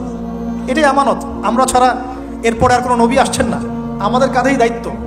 অতএব শুধু ওলামায়ে কেরামদের কাঁধে দায়িত্ব নয়, আমাদের সবার কাঁধেই দায়িত্ব। যখন ওলামায়ে কেরামরা দায়িত্ব পালনে অবহেলা করবে, আল্লাহ পাক আপনাদেরকে নিয়ে আসবে এখানে ইনশাআল্লাহ। আল্লাহ পাকের কোনো পরোয়া নাই, কিন্তু আল্লাহ পাকের কোনো পরোয়া নাই। যদি আমরা ওলামায়ে কেরামরা দায়িত্ব পালন না করি, আল্লাহ পাক আপনাদেরকে নিয়ে আসবেন, এই চেয়ারগুলোতে বসাবেন ইনশাআল্লাহ। অতএব এই উম্মর সবার দায়িত্ব আছে। নবী সাল্লাল্লাহু আলাইহি ওয়াসাল্লামের সেই আদর্শ তার পরবর্তীতে বাস্তবায়ন করেছেন আবু বকরের মতো সাহাবী রাদিয়াল্লাহু আনহু, ওমর ইবনে খাত্তাবের মতো সাহাবী, উসমান বিন আফফানের মতো সাহাবী, আলী ইবনে আবি তালেবের মতো সাহাবী। এরপরেও উমাইয়াদের 93 ইয়ার্স, আব্বাসীয়দের প্রায় 500 বছর, উসমানীয় খেলাফত, ফাতেমি খেলাফত, কর্ডোবা ইসলামী খেলাফত, আপনার মামলুকদের শাসন, মুঘলদের শাসন, আফগানদের শাসন, হতে হতে হতে হতে এই 1917 সাল পর্যন্ত সারা বিশ্বে এগুলোই চলেছে আলহামদুলিল্লাহ। লাস্ট 100 বছরে মাশাআল্লাহ আমরা আমাদের ট্র্যাক হারিয়ে ফেলেছি। কি করলাম? আমরা ঈমান থেকে সরে আসলাম, তাকওয়া থেকে সরে আসলাম, হারাম খাওয়া শুরু করলাম, জিনা করা শুরু করলাম, দ্বীনি ইলম অর্জনের চেষ্টা করলাম না, পর্দার বিধান কায়েম করলাম না, দাওয়াতের মেহনত করলাম না, ইসলাম প্রতিষ্ঠার কোনো জজবা রাখলাম না, ইত্যাদি করতে করতে আমাদের উপরে তারা চেপে বসে গেল। আজকে এখন পর্যন্ত এই অবস্থাতেই আছে। এখন আমরা কি চাই এই অবস্থাতে কিয়ামত হোক, নাকি আগামী ইসলামের যে বিজয়গুলো আসবে সেখানে আমরাও কিছু ভূমিকা রাখি? আমরা যদি ভূমিকা রাখতে চাই যার যার জায়গা থেকে, জাস্ট এই কয়টা কাজ আমরা একটু করার চেষ্টা করি। আল্লাহ পাক তৌফিক দান করুন। 1, পুরো কোরআনটা পড়বো ইনশাআল্লাহ। 2, হাদিসের কিতাবগুলো মোতাআলা করবো ইনশাআল্লাহ। 3, আমরা যা জানবো ইমিডিয়েট আমল করার চেষ্টা করবো ইনশাআল্লাহ। এই জামানার আবু বকর ওমর হতে হবে আমাদেরকে, এই জামানার আবু বকর ওমর হতে হবে আমাদেরকে। দেখেন ওনারা যদি এই জামানায় থাকতেন তাহলে কি ওই ভাষায় কথা বলতেন না এই ভাষায় কথা বলতেন? তো এই জামানার আবু বকর ওমর হবে স্মার্ট, বিচক্ষণ, মুত্তাকি, পরেজগার, দিন ইলম অর্জন করবে, তারা দিনের জন্য ডেডিকেটেড থাকবে। আল্লাহ পাক আমাদের সবাইকে কবুল করুন, আমিন। প্রয়োজন 4 নাম্বার, আমাদের আদর্শ পরিবার, পারিবারিক মূল্যবোধে কোনো ছাড় দিব না ইনশাআল্লাহ। 5 নাম্বার, আমাদের সন্তান, এই যে ছোট ছোট বাচ্চারা যারা আছে, বাচ্চাদেরকে ডিনামাইট করে গড়ে তুলবেন ইনশাআল্লাহ। বাচ্চাদেরকে একবারে ডিনামাইট, মানে জেনারেল নলেজ, ইসলামিক নলেজ, প্রত্যেকটা ডিপার্টমেন্ট যেন ওদের স্ট্রং থাকে ইনশাআল্লাহ। এবং ছোটবেলা থেকেই ওদেরকে নামাজ, ইসলামিক নীতি, নৈতিকতা, মূল্যবোধ দিয়ে বড় করবেন ইনশাআল্লাহ। আল্লাহ তৌফিক দান করুন। আরও প্রয়োজন হচ্ছে হালাল খাওয়া। আলহামদুলিল্লাহ, এটাতে আমরা চেষ্টা করছি, আল্লাহ পাক বরকত দান করুন। আর কি দরকার হবে? উম্মার ঐক্যের চেষ্টা করা। আর 2-3টা পয়েন্ট হচ্ছে আমরা ফিজিক্যালি ফিট থাকার চেষ্টা করবো ইনশাআল্লাহ। হালাল খাওয়ার কথা বলেছি, এবং ফুডের ব্যাপারে সচেতন থাকবেন। ডিভাইস এডিক্টেড হবেন না, প্রাকৃতিকভাবে বড় হন, নিজেদের জীবনটাকে মূল্যায়ন করি, হায়াতটাকে মূল্যায়ন করি। এক একটা দিন, এক একটা রাত চলে যাচ্ছে, লাইফ থেকে চলে যাচ্ছে। আমরা আমাদের গোল্ডেন টাইমগুলোকে মূল্যায়ন করি, আমাদের মা বোনদেরকে পর্দায় রাখি, পারিবারিক মূল্যবোধগুলো সুন্দর করার চেষ্টা করি, দাওয়াতের মেহনত বাড়াতে থাকি, এবং অবশ্যই ইউনাইটেড থাকবেন। প্রয়োজন আপনাদের মধ্যে একজনকে আপনারা আমির বানিয়ে নেবেন, তাদেরকে তার আন্ডারে থেকে সুন্দর মতো আপনারা পরামর্শ করে চলবেন। থাকতে হয়, একজন নেতা থাকতে হয়, না হলে 10 নেতা হলে তো সমস্যা, 10 জন 10 কথা বলবে তখন। হ্যাঁ, যখন ইমামুল মাহদি আসবেন, ঈসা ইবনে মারিয়াম আসবেন, তখন গ্লোবাল আমির হবে ইনশাআল্লাহ। এখন তো গ্লোবাল আমির নাই, আছে তো কমিউনিটি বেস আপনারা পরামর্শ করে সুরাভিত্তিক চলার চেষ্টা করেন। আল্লাহ পাক তৌফিক এনায়েত করেন। সবশেষ কথা হচ্ছে এই, যদি আমরা এভাবে আমাদের জীবনটা কাটাতে পারি ইনশাআল্লাহ, সূরাতুল বাকারার এই 207 নম্বর আয়াতের উপর আমল হয়ে যাবে ইনশাআল্লাহ। আমরা সেই সব বান্দাদের অন্তর্ভুক্ত হব ইনশাআল্লাহ যাদের ব্যাপারে আল্লাহ পাক বলেছেন, ওয়া মিনান নাস, মানুষের মধ্যে কিছু মানুষ আছে, মাই ইয়াশরি নাফসাহু ইবতিগাআ মারদাতিল্লাহ, যারা আল্লাহ পাকের সন্তুষ্টির জন্য তাদের জীবনটাকে ঢেলে দিয়েছে। যারা আল্লাহ পাকের জন্য, আল্লাহর সন্তুষ্টির জন্য তার জীবনটা, নফসটাকে ঢেলে দিয়েছে ইনশাআল্লাহ। আল্লাহু রাউফুম বিল ইবাদ, এই মানুষগুলোর জন্য আল্লাহ পাক হবেন প্রচন্ড রকম কোমল, নরম, সফট। আল্লাহ পাক আমাদের সবাইকে সেই সব বান্দাদের অন্তর্ভুক্ত হওয়ার তৌফিক দান করুন, সকলে বলে আমিন। আজকের মতো